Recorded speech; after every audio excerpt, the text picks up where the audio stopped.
I joined in 53 and I stayed for 30 years in Special Forces. I never moved out. I was member of Special Forces for 30 years. And I switched from, first I started my role was as a weaponsman. But because there was too many sergeants there, so they asked me if I could switch to demolition man. So I switched to demolition man.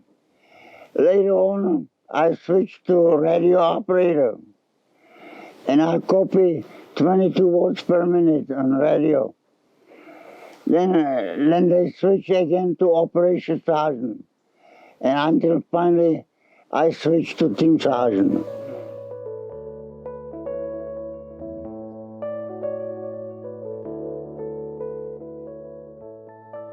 Okay, there was a lot of changes really. There was a lot of changes from missions.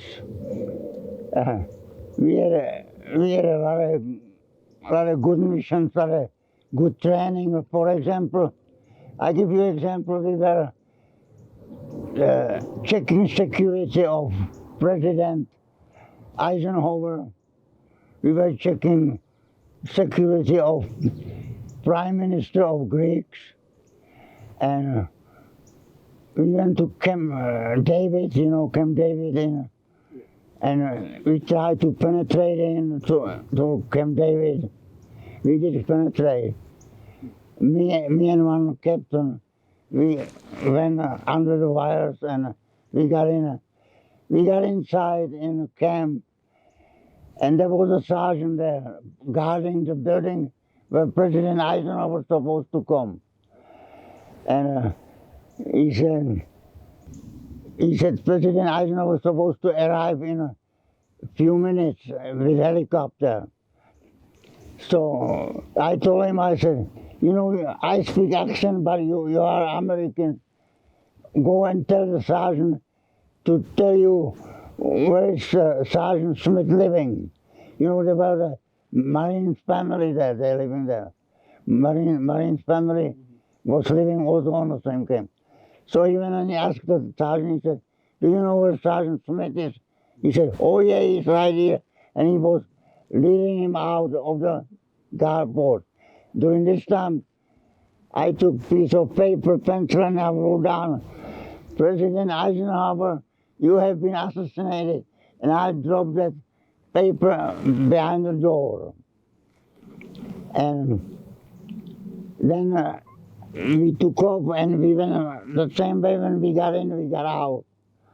And here comes Eisenhower with a helicopter. We got to the gate, there was a major there, and we said, President Eisenhower was just assassinated. And he looked at me, he said, you are baloney, you're lying to me. He said, we can prove it. So I took them to the door and I said, open the door. So he opened the door and he found the paper that he was assassinated. Within 1 week, the whole Marine post was replaced. Everybody on post was, within 1 week, replaced. And a new guard, new Marines came in. Oh, wow. And there was another mission. We had a mission to assassinate the Prime Minister of Greeks. And like you people are doing right now, we took our communication equipment, everything. And the pilot of the plane, he carried our equipment down there because Greeks didn't like it. And I loaded up antenna, of clothing antenna, and I may send a message to Barcode. And they send me a message, go to such and such place in Athens, and you will meet somebody with the flowers on a jacket, and you get further instruction. So I went there, and I couldn't see anybody. After a while, suddenly some woman came and she had a flower. and she handed me an envelope. And I opened the envelope, and there was, your mission was canceled.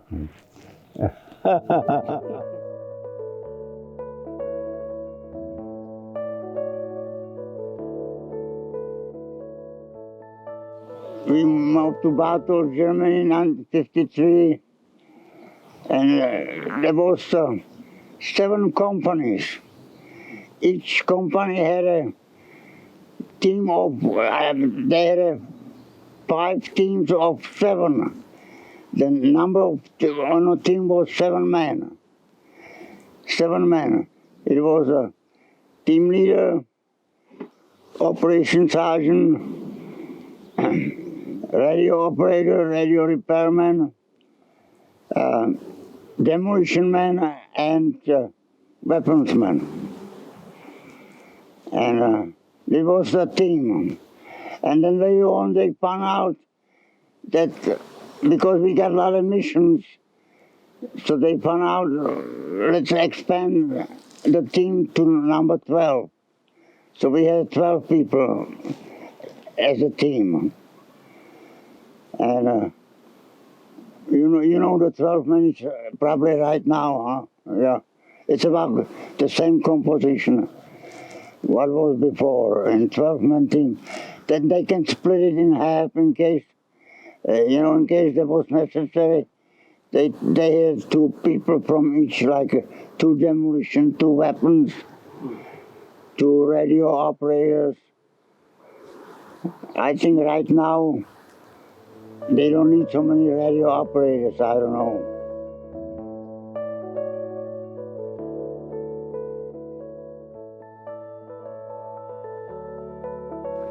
Well, I was always, already from the time when I joined, I was always hoping to get to some special unity like special forces.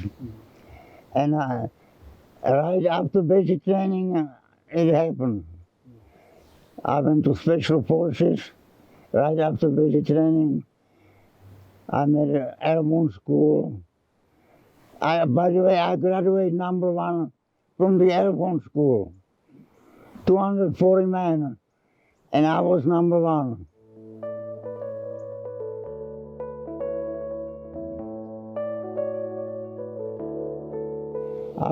I was really proud to be in U.S. Army. Very, very proud.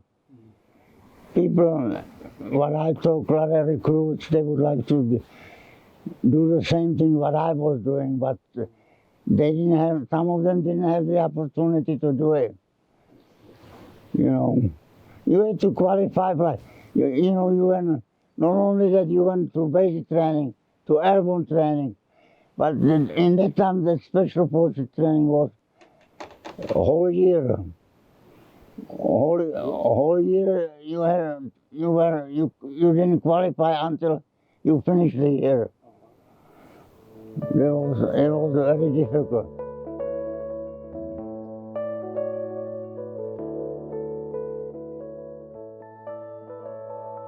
Yeah, I decided here because it's similar to Europe, to Germany, similar to Bartels. Like even the building is very similar to buildings in Germany, in Bartels. And you know what? I married a German woman. She was 17 when I met her, and I married when she was 18. And when she walked down the street in Bartels, they call it Gnädige Frau, which means your Highness, and she liked that.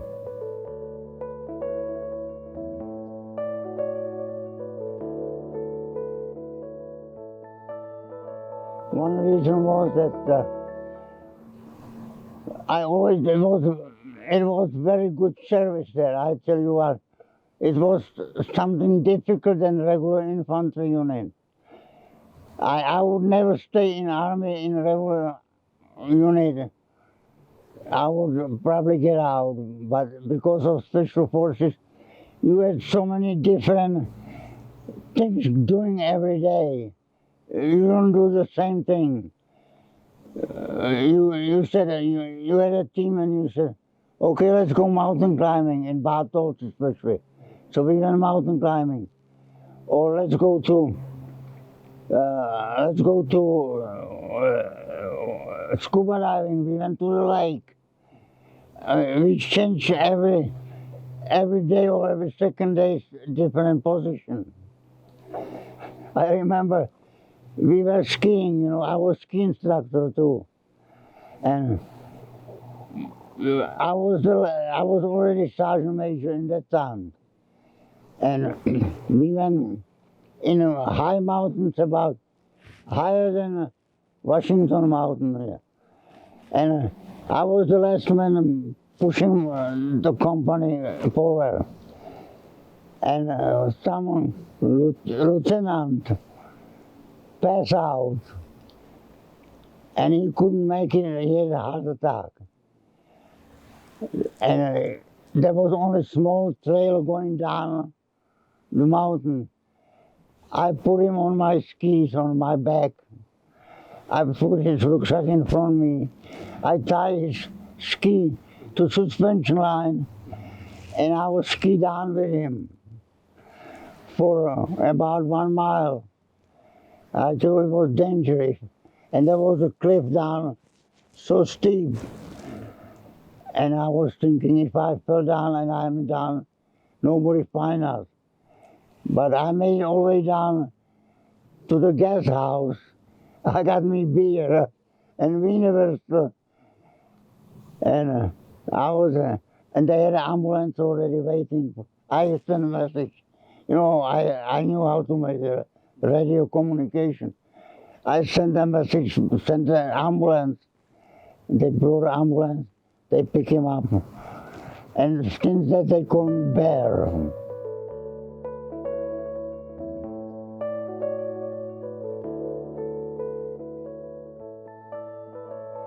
If you don't like Army, join Special Forces. I recommend Special Forces. And why? I told them the excitement of the training, and they all like it. They all liked it. I could be a good recruiter, I tell you.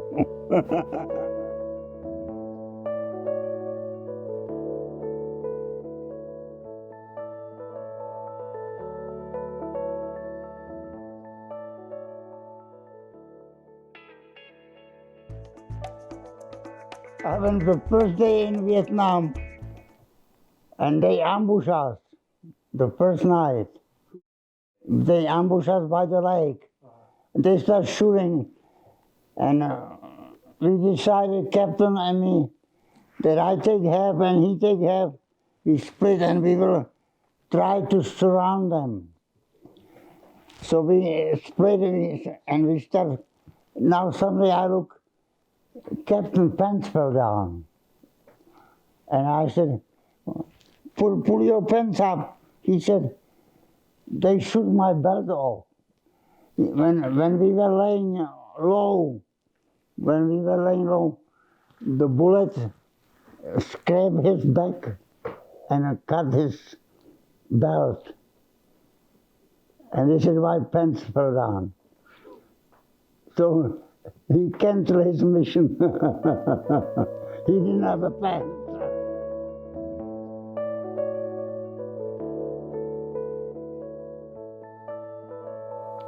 Well, they had a boat there. The enemy had a boat, and it was by the lake. They jumped in the boat and lake and took off. We didn't have a boat, so we couldn't follow them. But there was another time. You probably read it in a newspaper or something. It's very important, big one.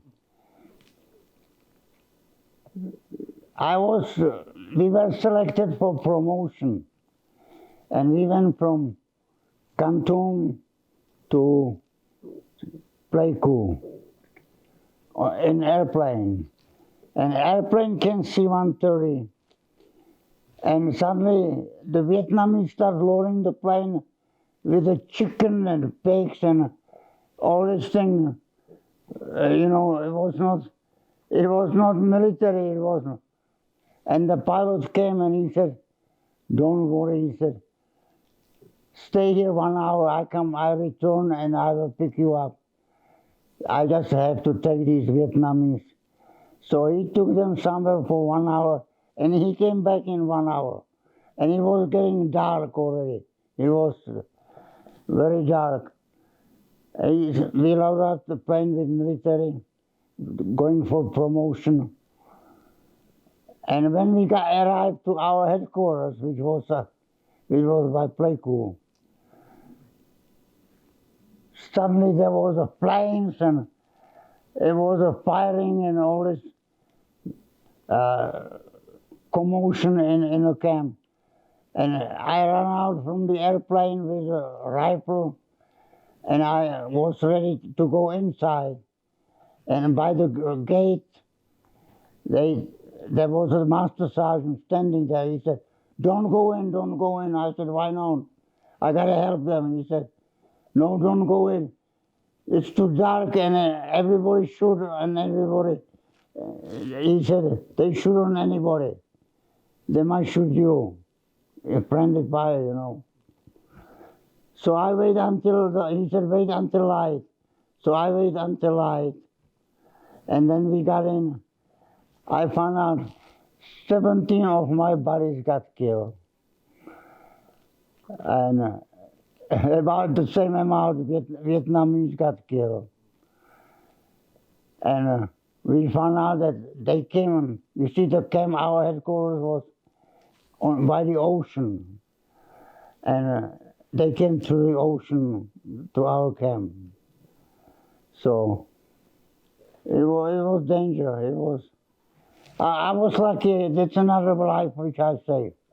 We were later in 60. It was in 67. The Tet Offensive. I tell you what, and I don't know if you remember the Tet Offensive.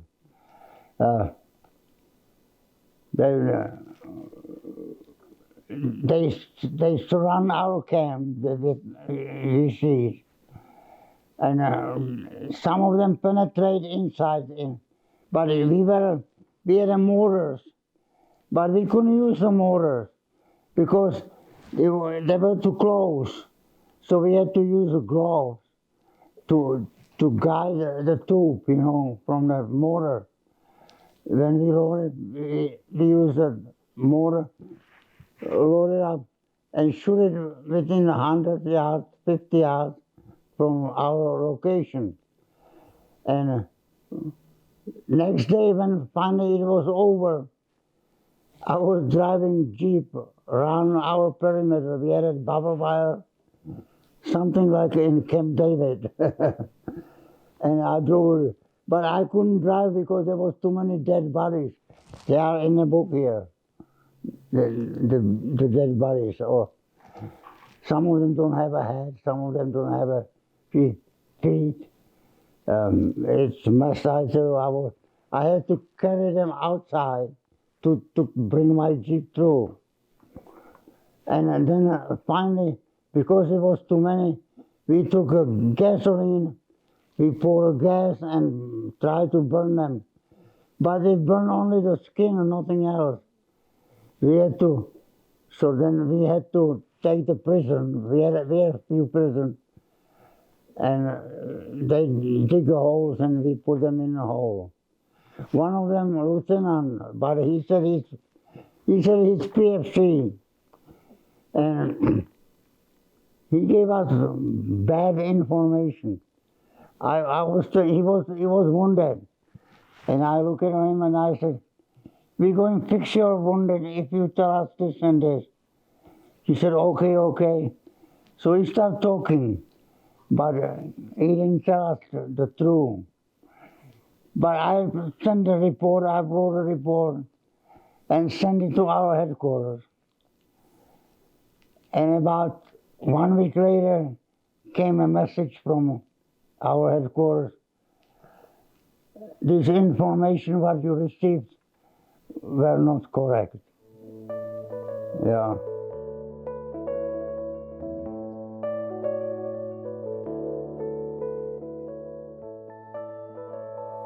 I'm okay. I am okay, but some people couldn't take it. I remember one sergeant, he was, the bomb went about 50 yards from him. And he got so shook up, he got nervous breakdown. And they had to take him out of the field. Some people couldn't take it. I didn't care too much. But it was danger, Vietnam.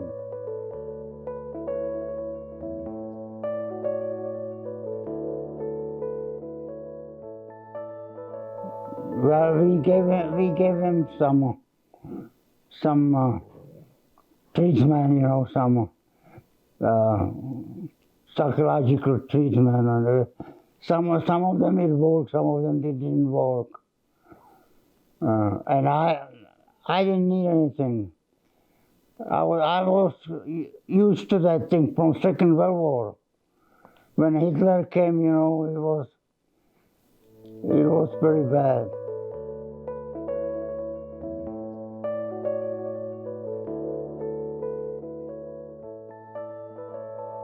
When I was 17, the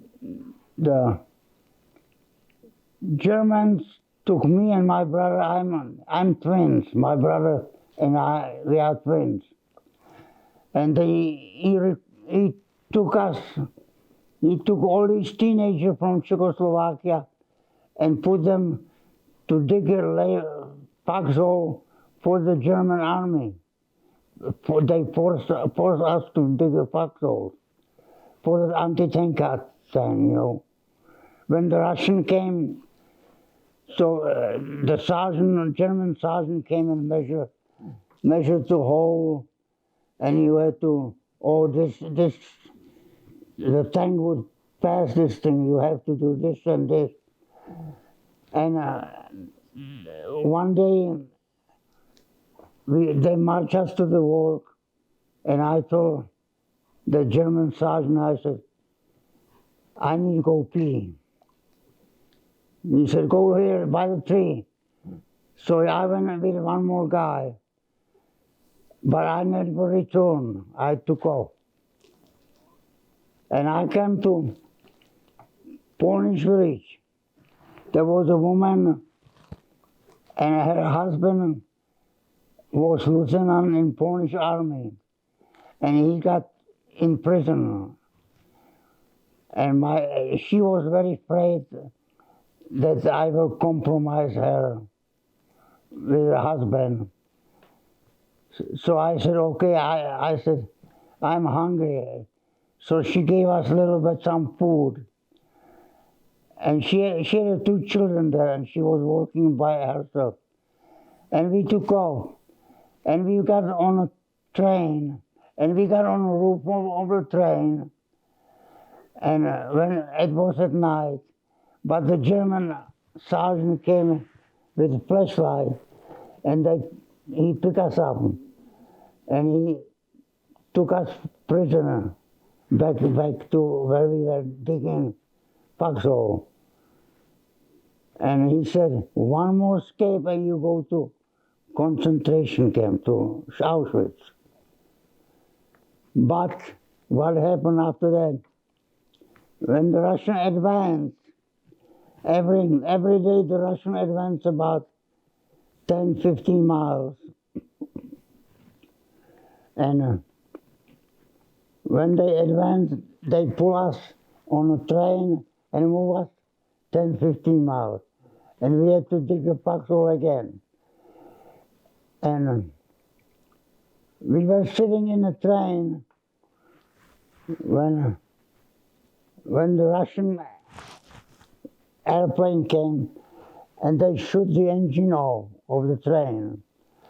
And you could see the flames and the water flame. And the German soldiers who got us, they ran away in the woods. And we were sitting there about 200 Czech teenagers, 17 years old. Suddenly somebody said, "Why we sitting here? Let's go home." So everybody get on their own. Everybody run different directions. This is where I separate from my brother. I separate from my brother, and I crossed the border. This time I was more careful. I didn't go on the train. I walked through the border. I walked through the border from Poland to Czech Republic. And I got to the city almost. I don't know, you can look at it on the map. It's the largest city. And there was a Hitler Junior about the same age as I was, about 18, maybe 20. And he said, he started shooting pistol in the air, and he said, "You gotta go." There was two trains. One was going to Prague and one was going to Poland. And he wanted us to go back to Poland. And I told him, I said, "There are Russians right behind us." I said, "Change from uniform to civil and go home, to go back to Germany." And he didn't listen. He didn't believe me. And he shot a pistol in the air and he said, "Every second man will get killed at the next station when the train stops." Now everybody got very scared on the train. But the funny thing was, the train didn't stop nowhere. The train went straight to the city, Prague. But in about 5 miles, maybe 10 miles from the Prague, the underground stopped the train. And they said, "Okay, you are all prisoners." And he said, "You are all prisoners." And they start talking Czech, and we start talking Czech. Now suddenly he looked at us and he said, "How come you speak Czech?" And we said, "We are not German, we are Czechs." He said, "Well, let's get some weapons and start fighting against the Germany." So they brought mortars and they brought a anti-tank mine. They put me on a road junction. I had to join underground. They put me on a road junction, and they said, "If you see German tank, how to operate it, the mine, you know how to." But I was lucky. German tank didn't show up in there. But when I finally told me to go home, they stopped me every street. They stop you and check your ID card. And when they stopped me, I finally got closer to my home. But the last station, they stopped me. They said, "You gotta bury 50 people. We got too many dead here in the city." So I was digging foxhole again, digging for 50 people. And one more man was with me, we were two of us. And we were carrying them. They were bringing dead bodies from the city to our cemetery. And we were carrying them on stretchers and dump them in a hole. If you go there in Prague, there is a monument, and it says who buried these people. And I've seen it. I always, when I was there after visiting Prague, I said, "I was digging this foxhole right here." I've seen it. I've been in Prague where they have the graveyards Yeah, stacked on yeah. each other.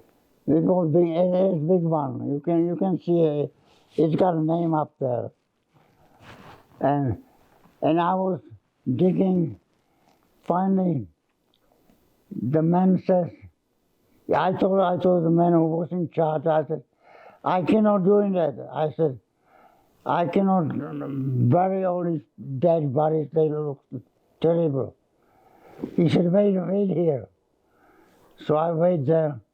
He came back with a bottle of vodka and Wiener. I ate something and I I got me a little bit tipsy. And I survived this thing. I finally make my 50 man. 50 minutes, and I said, hey, look, I buried 50 people here. How about, the hole was as big as the kitchen up there. Yeah. And he said, okay, go home. So I went home. My mother came, and she said, oh, you are, where's your brother? She said. I said, I don't know. My brother separated from me. So about 1 week later, my brother showed up, even with the Russian army, to Berlin. But he didn't make it all the way to Berlin and returned to Prague and was home. Were you there when the Americans came through to liberate Europe, when they came through the Czech, came through Prague? No, I was not there, but I wish I was there. I was. Oh, you mean the army, Russia? Oh, yeah, I was there. No, I thought you were talking about 68. No, I was there in Second World War. I was there when the Russian army make a mess. I tell you what, they were so not intelligent whatsoever.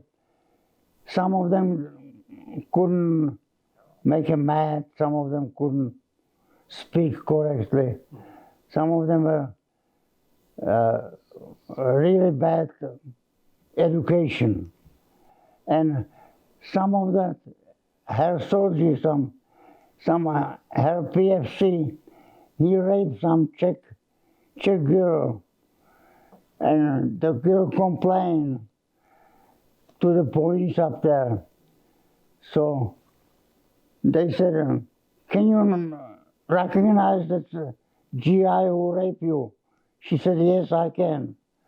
So she lined up the whole company. And he went through it. He said, this guy did it. You know what she did? She killed him right there. She took a pistol and boom. Wow. And that second one, that Tsanagan, he cheated me. He came and he said, I need some drink. Get me some beer or some. I didn't have anything. I said, I got only red wine. He said, okay, bring the red wine.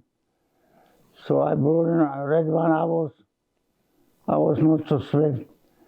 And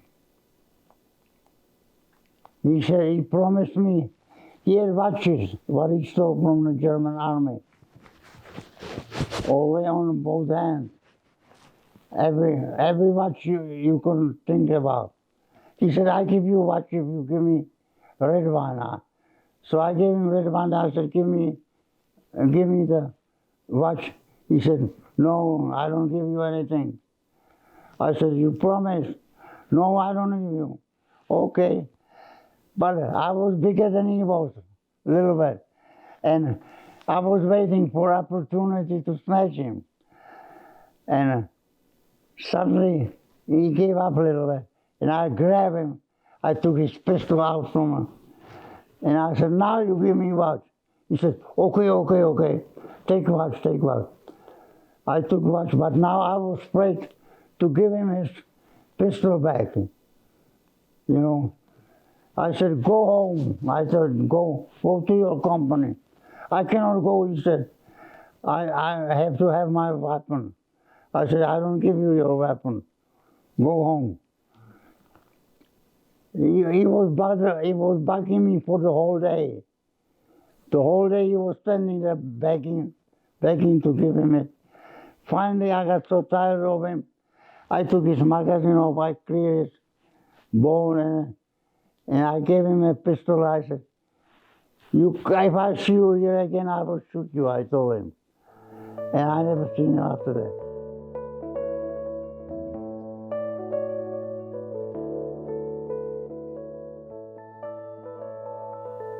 first time we crossed the border to Czech Republic. When I escaped from, second time when I escaped from concentration camp, this is in a book, I went to Germany. I was looking for my brother, but he went already to Australia. And there was some captain which I knew from my place where I was working. And he asked me, he said, could you go back to Czechoslovakia with some mission? And I was young, 20 years old. I said, okay. So they gave me training in Wiesbach, I remember. And they cover all these different intelligence services and all that thing.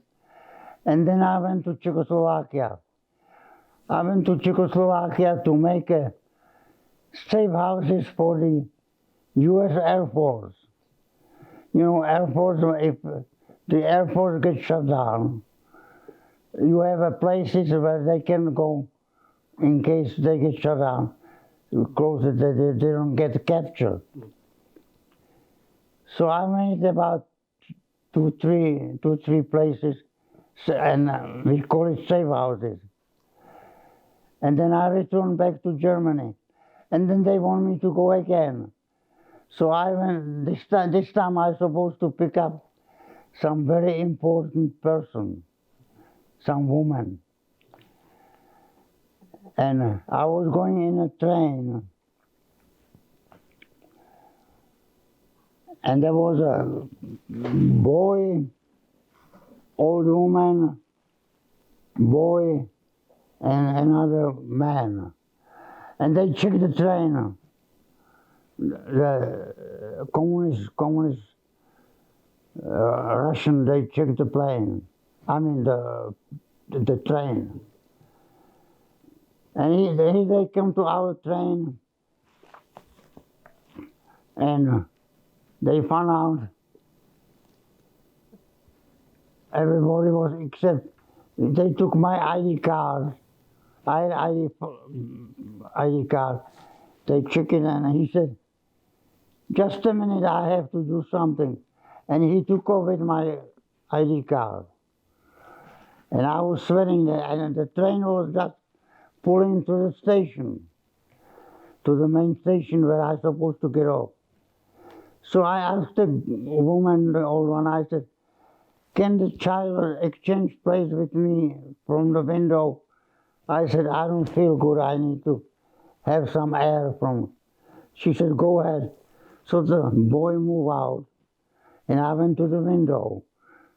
I opened the window, and then she said again, "Well, we are getting closer to, so you won't have no problem, Altman." I said, "Okay." And I was just about ready to jump out the window when this guy with my ID card came in, and he handed me my ID card, and he said, "Thank you," and took off.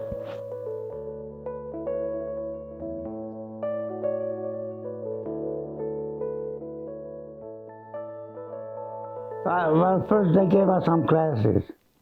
They gave us some English classes. We pick it up fast. When the sergeant started, I remember he had a company. The first sergeant had a high headache because he had only about 20% speaking English the rest. And he was talking there for a half hour, and we were standing, and we were boring a little bit. And then suddenly everybody went, and there was 4 of us standing there. Everybody else disappeared. And I said, "What happened with this soldier?" First sergeant came and said, "Give me 10. So we gave him 10. Then Then he said, pull out. We were standing there. He said, I said, give me 10, so we gave him 10 again. After a while, I gave him about 50 already. And he looked at us and he said, you people don't speak English, do you? We said, no. He said, oh, okay.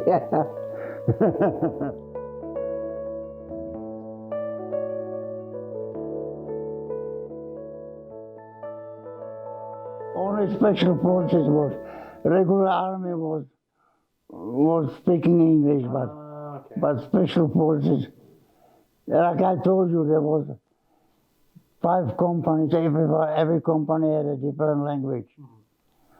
You make sure you were good on your language, because sometimes you had to write translation report on that while you study, because you study your target too. You study. For example, my team had target was Timișoara from Romanian. I remember that. It was Romanian. Actually, it was 2 targets, Timișoara and one more.